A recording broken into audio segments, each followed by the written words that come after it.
Are you an independent worker constantly stressed out about client demands? Stick around to find out why you might be doing it all wrong. Hey, it's Jacob. Welcome to this new video. Today, I want to talk about freelancing, and stress. And stress. All right, so what do I want to talk about here? Basically, the main issue is being available 100% of the time for your clients. And the problem is, this is not sustainable. There is no way you're going to be able to sustain it. And let's go back a little bit to like what independent work is about and making sure that we are not confusing like the corporate environment with like being independent, because there are pros and cons, and if you don't understand those two and how that those two are completely different, then it might lead to like a burnout, really, or even worse, So first, what is the trade-off? The trade-off is security. This is the corporate versus control and peace of mind. Peace of mind. POM. Versus security. Security is the corporate, control and peace of mind is the freelancing route. But we need to understand that this is something that you need to know those two are really different, so that you can be successful at doing this part. Because if you are from here and you go there and you keep the same mindset, then you're gonna get burned out, because that's not at all the same way of working. Like when you are doing the corporate environment, when you're in a corporate environment, you are basically paid to be there, right? Paid to kind of like do the things that people are asking you to do whenever you are there, right?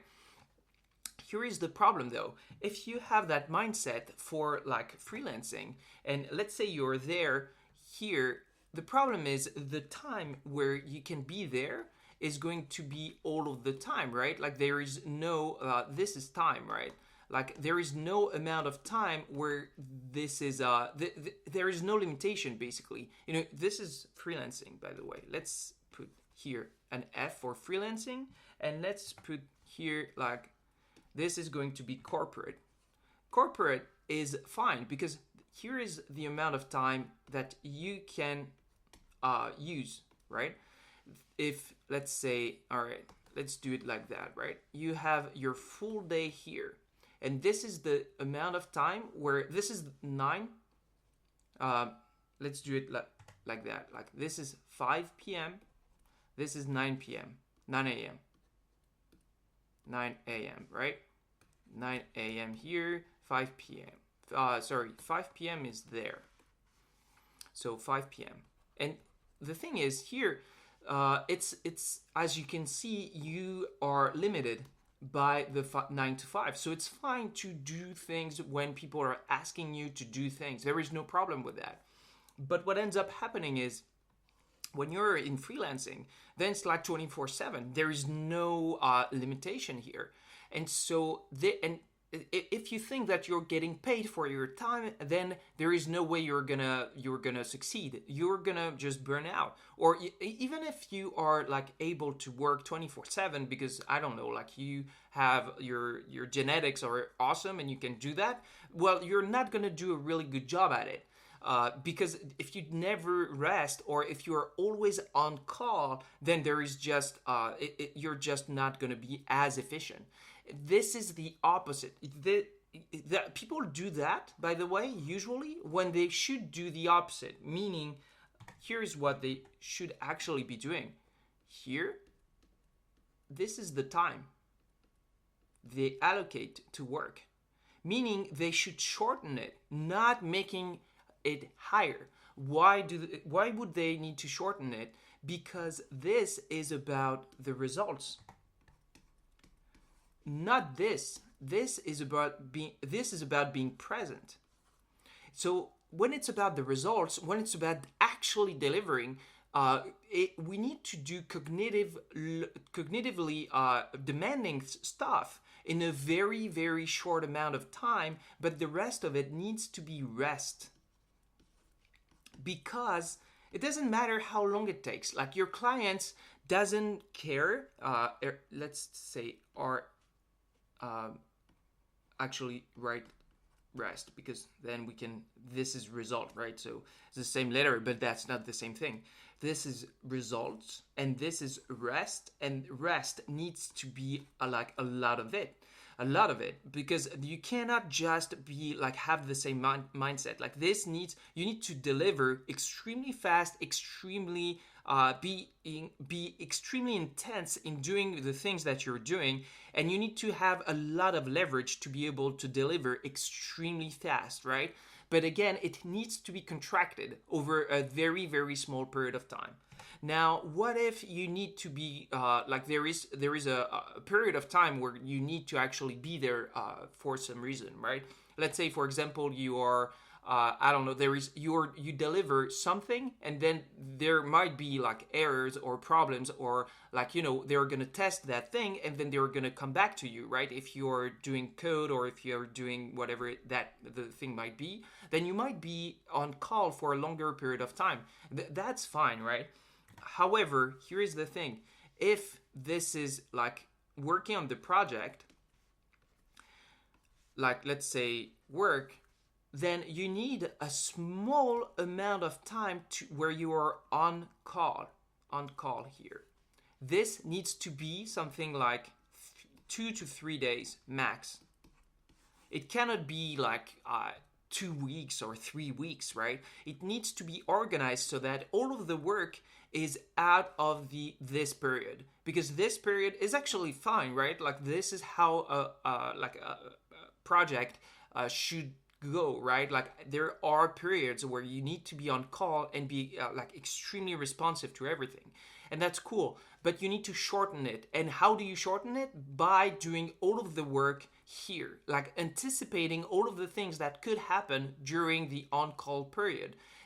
And you need to talk about it with your clients. Like, we need to set up an on-call thing where we are there. We like basically, do a lot of feedback. Like we have like a very, we do a lot of testing. I have a lot of feedback. I do a lot of work during that period. But then after that, then we move on to a next period of maybe just like here. This is the next period of work, and then followed by an on-call thing, right? And then work. But like work needs to be, if that is 2 to 3 days, then the work here needs to be like 2 to 3 weeks at least, right? This is at least that. It needs to be a very, very small amount of time for the on-call period. If you don't work like that, if you work like just basically we just kind of work all the time, and then there is no period of like intense work and no rest, and this is not gonna work. You're just gonna burn out at some point. If you feel like you can do it, that means you're not there yet, right? That doesn't mean that you're succeeding at doing it. That just means you're not there yet, and at some point you're gonna fail. Trust me. Like I've seen it happen again and again and again, right? And then when you drop the ball, guess what? The client is like, okay. The client is, that person is not able to deliver like the way that he was, this is weird. Well, goodbye, goodbye. I'm going to take the next one that can do exactly that. So, and by the way, that can be a client problem. If your client want to work like that, leave that client alone, because that client is just going to do that, right? Is going to like get one person to work with, and then another one, and then another one, and then every single time they're going to get exhausted, and the client is just going to be like, okay, this is the process, right? It's just you hire someone, and then when they stop delivering, you maxed out on their skills, and then that means it's time to move on, And if that's, again, I'm leaving those clients to all my competition. Like I'm completely fine with that. Like I will recommend clients to my competition. Like I'll be like, okay, are you interested in that? Like, do you want to take it? It's fine. Because again, like if you're thinking, well, I don't have that much money, I can't refuse having a client, It's like, well, if you can't afford it, do something else. It's like, I'm not saying do something else forever. I'm saying like get a part-time job or something to actually have that period where you are able to find an actual client that where you're going to be able to work properly, because there is no way where this is going to end well. Taking a part-time job or even taking a full-time job for a limited period of time, right? Like you limit it in time here, and you make sure that this is not forever, then that's fine. You know, that would also work. But people like justifying taking on a bad client because you don't have money is, in my opinion, never a good way to go about solving that problem, is the point I think that I want to make here. So that's it for this video. So if you want to be part of my contacts, you can click on the link in the description. And if I want to share something with you, I'll send you an email. Now, thank you for watching and see you in the next one.